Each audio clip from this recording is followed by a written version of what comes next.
Hi, and welcome to the Psychic Hour, where you can get the answers to your most challenging questions concerning life, love, or the afterlife. Starring Cindi Sansone-Braff, the romance whisperer, a relationship expert with a twist. She talks to the dead to teach you how to live well and love better. Named Best Psychic 6 times by the Long Island Press, she is the author of Grant Me a Higher Love, Why Good People Can't Leave Bad Relationships, and Confessions of a Reluctant Long Island Psychic. Joining her tonight and always is the show's producer and host, Nicole Samadai. Nicole, a talented artist, writer, entrepreneur, and intuitive, shares her unique perspective on the Grant Me a Higher Love philosophy, which is the spiritual foundation of their show. Hi, and welcome to the Psychic Hour. Tonight we have a very exciting show because we're going to be talking about Dead Serious, what it's really like to commune to the other side. This is a very special show today because I have a co-host, TJ Clemente. He's a freelance journalist and weekly contributor to Hamptons.com with over 15 years' experience covering the culture, lifestyle, and theater of Long Island's East End. His work includes the 60-something column, local features, and arts reporting with extensive archives available on his Muck Rack and authors page. Explore TJ Clemente at Hamptons.com. And for those of you who don't know, TJ Clemente is also my husband. So I thought this show would be very exciting because he lives with a psychic medium every day of his life. And probably what he's going to let you know is that it's not all that extraordinary on a day-to-day basis.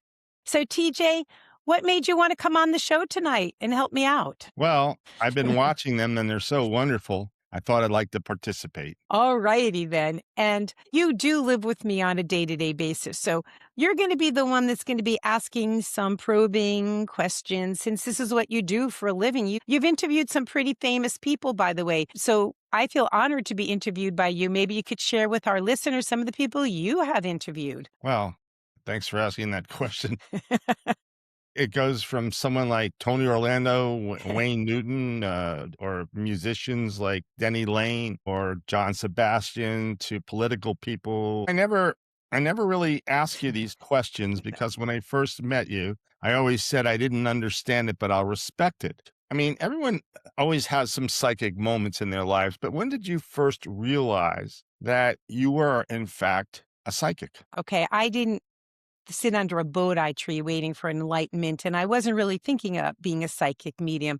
I was doing it as an entertainment gig for one of my clients. She asked me if I would read tarot cards for her son's bar mitzvah, and I said, well, I don't fake anything. Those of you who aren't that familiar with me might not know that I had been a children's entertainer and a professional belly dancer and Hawaiian dancer for more than 25 years. So I was always looking for another gig to do. I was not that thrilled about doing it, but I figured I had a year to plan. I read a lot of books, probably more than 12 of them on tarot. When I went to the bar mitzvah, I was actually quite shocked that the stuff worked. I was like Whoopi Goldberg in Ghost. I didn't believe it. So from there, it just became another gig that I did for several years. Well, just to add to that, some new research that I'm reading a book just came up that certain people have the ability to be receivers of information. They were saying all the things that we remember don't really fit inside our brain because it could fill a warehouse, all the pictures and photos. And so it's kind of like a cloud. And some people have the ability to facilitate accessing the information that's up in that cloud. And some people have a higher rate and some people have a lower rate. I think you just might have a really extremely high rate. And that's an interesting thing to say. Now, can you share with our listeners what book you're talking about? Because you just picked this book randomly when we had decided to do this show, and it seems to fit in what we're talking about. So maybe share with our listeners what book you're referring to. It's a Dan Brown book called Secrets of Secrets. Everyone's read the Da Vinci Code. And remember how much research Dan Brown puts in all of his books. And so a lot of the stuff he's quoting is from experts. It was interesting because you're a receiver. Every psychic medium is different and have different skills. So can you tell us what makes your method of reading people so unique? Like you said, I am a receiver. I'm very open to it. I'm different from other psychics because I call myself a fact-based psychic. I'm not going to do a monologue. I'm not just going to have someone sit there and I'm just going to talk. I have to ask questions, and it's a dialogue between my client, me, spirit guides, angels, dead people, and whoever wants to chirp in from the other side. So some people might not think that's very psychic. They want me to do all the talking. But as they are answering my question, I'm hearing spirit guides telling me, well, they think that's the fact, but it's not a fact. And I'll be able to tell them what's truth and what's not truth. And I listen very carefully to what they believe to be the truth, because that's part of my method. So that's a little bit different, that I do have this dialogue going on.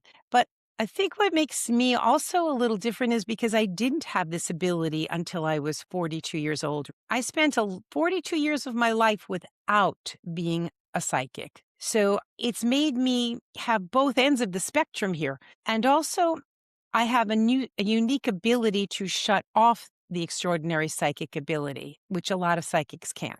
My deal with the universe, because I did not want to be talking to dead people 24/7. When I'm not working, and you can testify this more than anyone, I don't walk around telling you this dead person's talking to me, and I don't talk anything extraordinary psychically. I don't have an extraordinary psychic ability when I'm not working. I have the same amount everyone else does.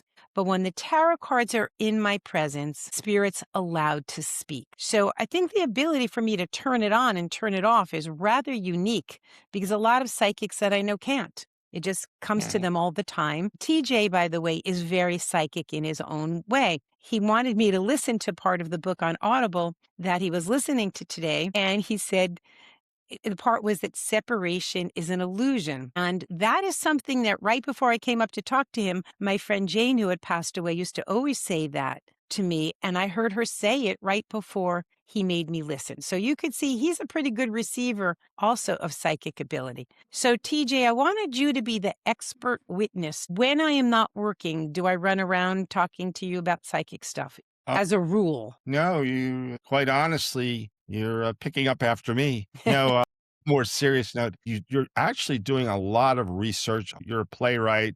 You do play reviews, previews. You're a finalist, Long Island Press, or whatever those awards are coming up soon, which I've been in it for 20 years. I never even got nominated, and you're a finalist. So congratulations on that.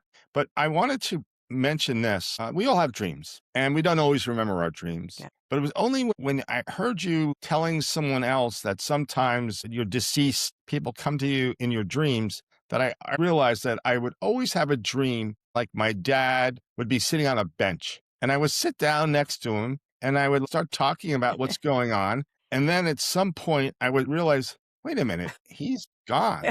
When you dream about your parents, that is an astral travel. The difference between most dreams and astral travels are a dream is vapory and stupid and disappears. Sometimes I really want to remember my dream, but I wake up and it disappears. An astral travel feels very clear. Maybe you travel to a different time, a different space, and for whatever reason, your soul went there.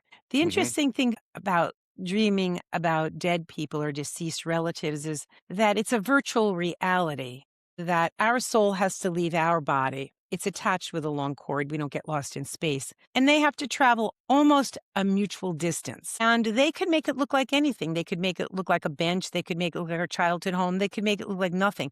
It's really easier to understand now that we understand AI and virtual realities. You and I had a very interesting experience with a dream one time. I was dreaming all night long, and you were dreaming all night long the same dream. And it was very disturbing because both of us had the same dream. I was on stage, couldn't remember my lines. You were on stage, couldn't remember your lines. And we both woke up finally with this horrible feeling that we couldn't remember our lines, and we had to laugh. So I don't know who was the receiver and who was the giver, who had the dream first and passed it to the other person, but that was a unique experience. So dreams, yes, are definitely part of how you can commune to the other side. Sometimes people feel safer to have a message come in a dream because they don't think they're crazy.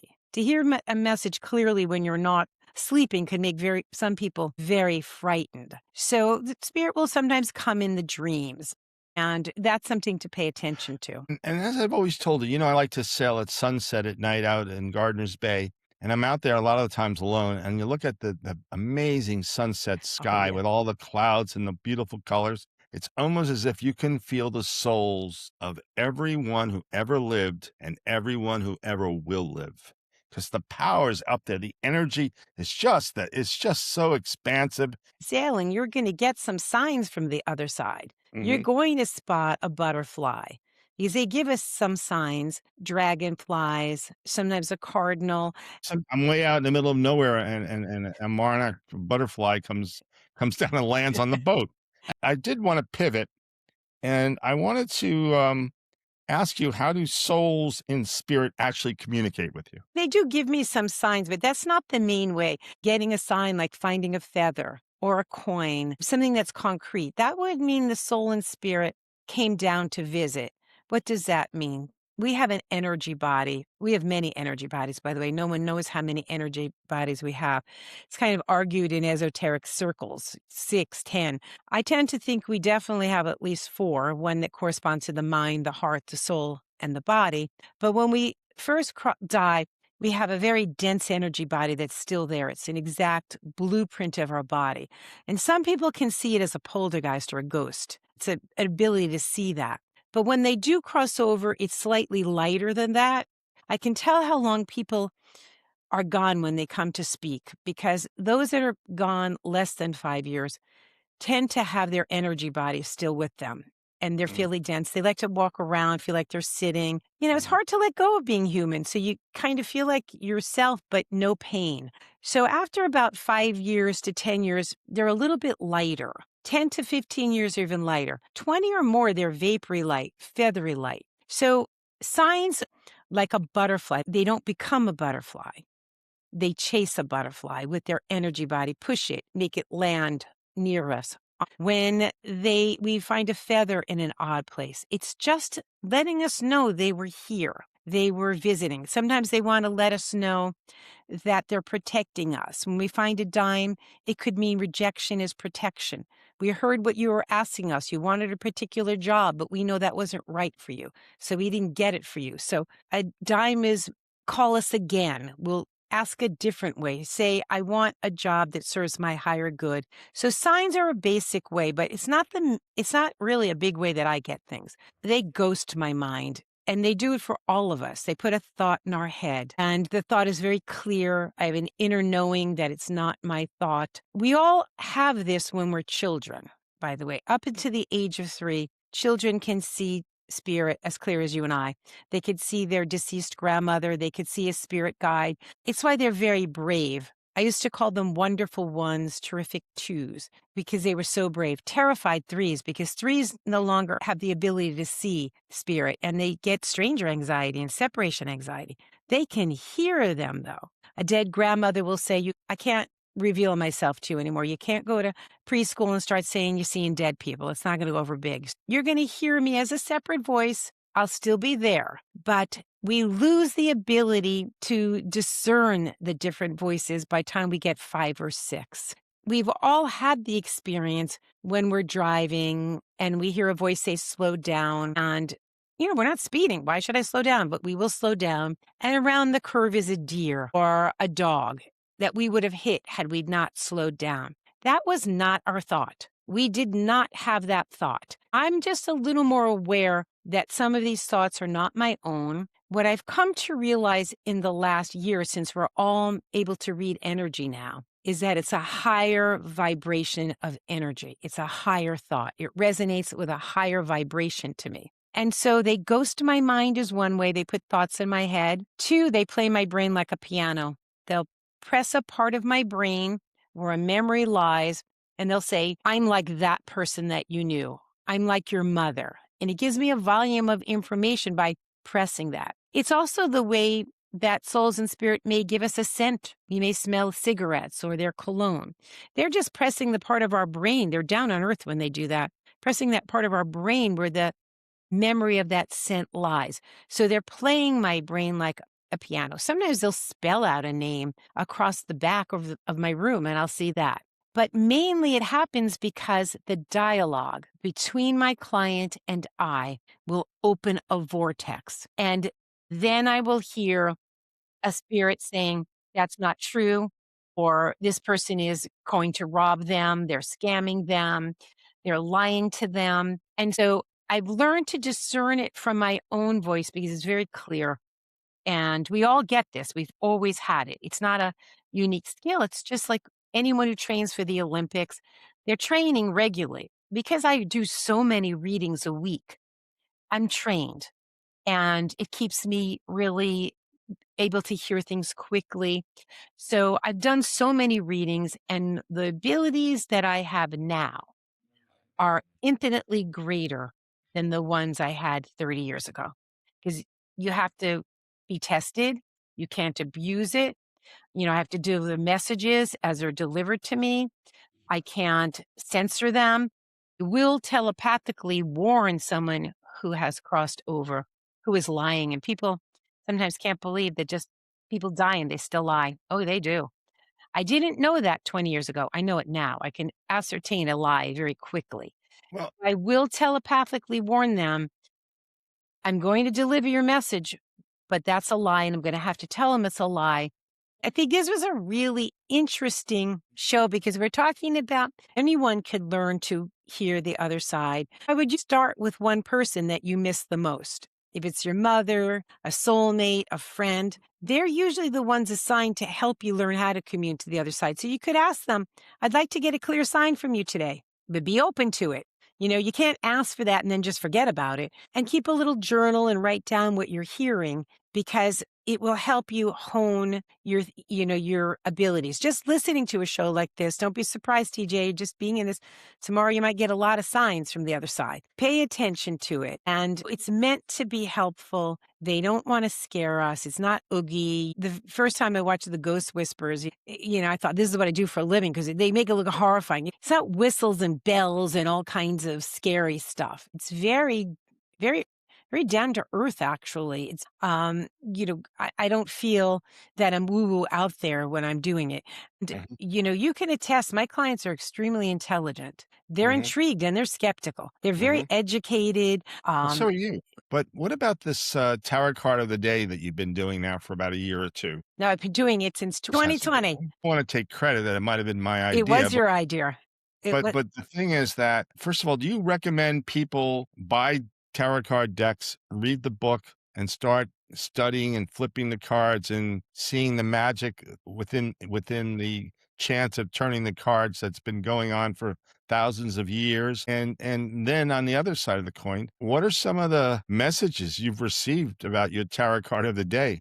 I mean, do you get emails or messages People from seem to people? like them. They seem to resonate with them. And I try to show even the cards that are scary looking ones can be positive messages in them, and that each card has many messages, many different meanings. That's the thing about tarot. You have to use your intuition because which meaning is it today? And there are cards that have very similar meanings. So when they're in alignment with each other, it helps me. But I kind of zero in on one of the cards. But what people are finding, they're really helpful. They like getting it. They like getting a little message. They like something resonates with them within it. Mhm. And I like doing it because I feel it gives someone something to open up to spirit. I mean, that's my tool. Other people use crystals. They use angel cards. They use astrology. There's Mhm. many different tools. This just happens to be mine that Mhm.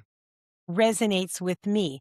Some readings, I don't even look at the cards. Mhm. Some, I can't do the reading without looking at the cards a lot. So Mhm. it all depends on the particular reading, but it's really something that if you want to be open to it, Spirit wants us all to be able to hear them. You don't need me. I mean, it's harder to read yourself, by the way. It's just like you're not supposed to be a doctor to yourself. I don't think you're supposed to be a dentist and drill your own teeth. Sometimes it's hard to get your own messages so clearly, but you can do it. A lot of times I'm just validating things that people already know, by the way.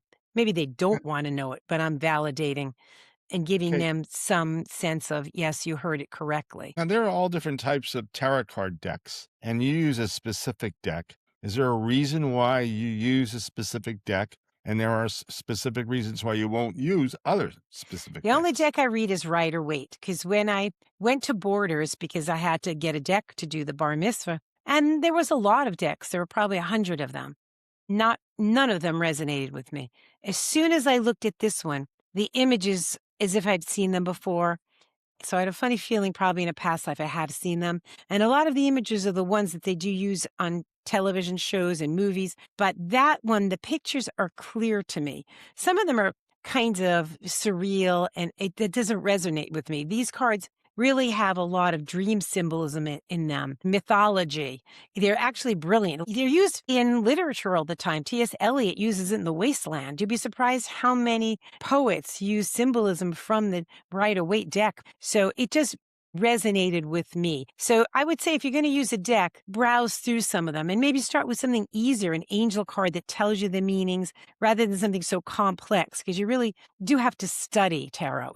I've studied it a lot. And I still learn something every day from them. So there's always been clairvoyant people. Always. A good psychic is someone who can see patterns. My gift is that I could see patterns of behavior like a computer. And I could see this pattern and that pattern is going to do this. It's predictable to me because I'm reading the patterns. You see your receiver. Right. You The see, patterns. you can receive. Spirit also uses my knowledge. They know I have a lot of knowledge of psychology and things like that. So they're using my wisdom and I'm not 2 seconds ahead of the wisdom. Years ago, before they knew that Tylenol was so deadly to the liver, I had a client who was 38 years old came to me and said she's in total liver failure. She only has 20% of her liver left and they don't know why. She's had every test under the sun and they can't figure it out. And I had just heard on NPR radio the day before when I was driving home from a psychic party how deadly Tylenol was to the liver. And I asked her, I said, do you take Tylenol? She said, every day of my life, I have migraines. And I said, you're dying from Tylenol poisoning. And she stopped taking the Tylenol and she's still alive like 20 years later because she stopped doing what was killing her liver. But I didn't know that until the day before. Now that's spirit speaking to me, getting me in the car at midnight when this is on NPR radio talking about this, that I should be hearing that. So a lot of times I tell my clients, I'm only 1 second ahead of my group soul with the lessons they need to learn this year. I get the download in December that everyone's going to need for the upcoming year. It's shown to me because everything that is told to me, you have to show it to me 3 times. So I'm always telling my clients, if you got a reading last week, I couldn't have told you the information I just gave you. I didn't have it last week. It was just given to me this week. It's given in bits, it's downloads. And 5 months ago, I had the biggest download, woke me up from my sleep, a download that I thought was 15 minutes. It had to be 6 or 7 hours because the amount of information it was astounding. That was an unusual thing. They download us like a computer. So the more we understand computers, it actually makes us easier to understand this whole psychic thing. So since we haven't even discussed this, you've composed a couple of books and they're all different based on this field. Now, You Grant Me Higher Love is the quintessential textbook. I read it cover to cover. Basically, it's almost like a handbook textbook about having to put 2 feet in a relationship and being able to make a commitment and then beware of people who can't. Then the second one that you wrote was, Why good people can't leave bad relationships. and in one word, why is that? Because they're too good, because they're loyal, because they're trustworthy, mainly because they're the fixers. They just think it doesn't matter how screwed up somebody is, they're going to fix them. It's being a fixer. And learning, some people we're just not going to fix in this lifetime. And then the most recent one. Confessions of a Reluctant Long Island Psychic. Now, what part of writing that book did you enjoy the most? None of it, actually, because I had to dig a little bit deeper than I wanted to because I had to explain how I got where I got. That was a hard one.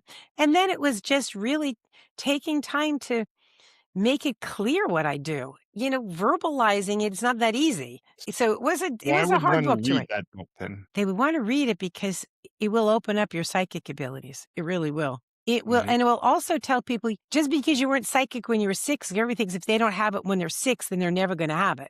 No, I proved that wrong. And so it makes people say, well, I can try this. I can learn it. But it was a hard book to do because I used my knowledge, what I did, and research experts too to back it up to make sure that what I'm saying is truthful. And, it was not that easy to put in words what I do, actually. Now, is it only for people on Long Island? No, it's for everybody. And then the first book, Grant Me a Higher Love. Now, I know people who really were into the book, read it 2 or 3 times, and now have amazing, They have a sounds higher like love. They have soulmates. yeah, it's just that how did that one come to you, and how long did it take to write that That one? one took 4 years, from 2004 to 2008. And all I kept hearing, because by then I had been doing readings for a considerable amount of time, and the ladder of love had been channeled to me. Not all love is created equal. And I was doing readings regularly in a Greek restaurant. And this woman said to me,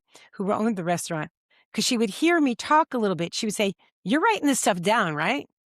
You're Oh, gonna document this stuff, right?" And Spirit began to say, if you die, all this knowledge that we have channeled to you and that you have researched will be lost. We need you to document it. But I didn't write that book alone, because even now, when I had to just redo it for the Kindle and for the Audible, just re-edit it because, the Kindle was a disaster, and then I had to listen to the Audible. I didn't think I wrote that book, even though I know I spent 4 years.